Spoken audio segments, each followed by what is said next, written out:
মাসখানেক পর খুলল প্রাথমিক বিদ্যালয়। ক্ষুদে শিক্ষার্থীদের উচ্ছ্বাস আর শিক্ষকদের পাঠদানে প্রাণ ফিরে পেল শ্রেণীকক্ষ।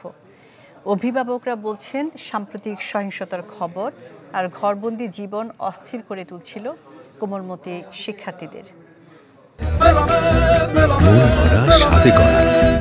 New Zealand dairy, excellence in quality. উত্তাল সময় পেরিয়ে ক্লাসে ফিরেছে ক্ষুদে শিক্ষার্থীরা।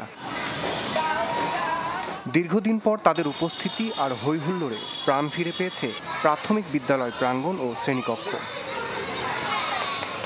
প্রিয় বন্ধুকে কাছে পেয়ে আপ্লুত শিশুরা জমানো কথামালার ঝাঁপি খুলে দিয়ে আলাপে মাতে কেউ কেউ।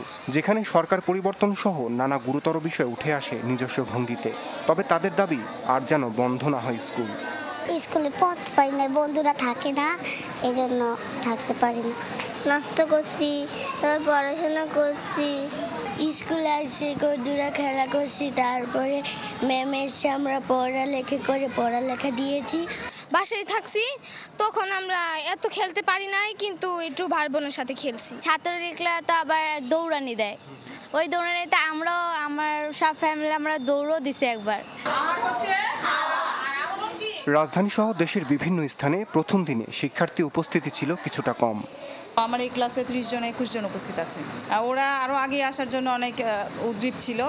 বিভিন্ন সময় আমাদের কাছ থেকে খোঁজখবর নিয়েছে, কখন স্কুল খুলবে। আমরা চাই ওরা স্কুলে আসুক, আমাদের মাঝে খেলাধুলা করুক, আমরা ওদেরকে শিক্ষা দেই, ওরা সেই শিক্ষা পেয়ে দেশকে গড়বে ভবিষ্যতে। নোটিশগুলো এইভাবে তৈরি করছি যাতে মেয়েরা রোববার থেকে পুরো ইয়েতে ঢুকে যেতে পারে।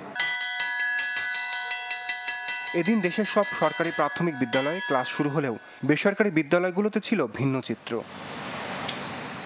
রমিজ হুসাইন, চ্যানেল 24, ঢাকা।